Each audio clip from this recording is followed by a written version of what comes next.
قومی اسمبلی میں opposition leader Omar Ayub نے دعویٰ کیا کہ حکومت کو بل کے حوالے سے کہیں سے ہدایات آئی ہوں گی جس پر ان کے چکے چھوٹ گئے۔ اپنے ویڈیو پیغام میں انہوں نے کہا کہ متنازع بلوں پر سوائے پی ٹی آئی کے کسی سیاسی جماعت نے کوئی اعتراض نہیں کیا۔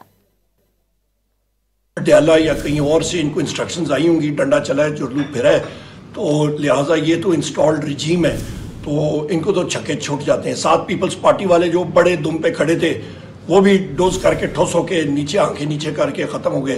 ایم کیو ایم والے وہ بھی نیچے ہو گئے، ٹھوس ہو گئے، وہ بھی بڑے دم پہ کھڑے تھے۔ جو کھڑے رہے ہیں، ہم نے ووٹ پاکستان ڈیٹا بل کے اوپر جو دیا ہے کل اسٹینڈنگ کمیٹی میں، وہ پاکستان تحریک انصاف تھی، اور آج بھی ڈسینٹنگ نوٹ اپوزیشن کے 6 ساتھیوں نے الحمدللہ ہم نے سائن کر کے دی ہے۔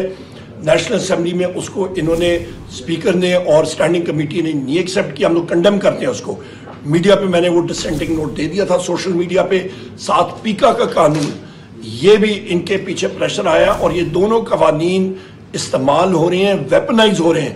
یہ ہتھیار بنائے جائیں گے پاکستان کے میڈیا کے خلاف، پاکستان کے سوشل میڈیا کے خلاف، پاکستان کی اپوزیشن پارٹیوں کے خلاف۔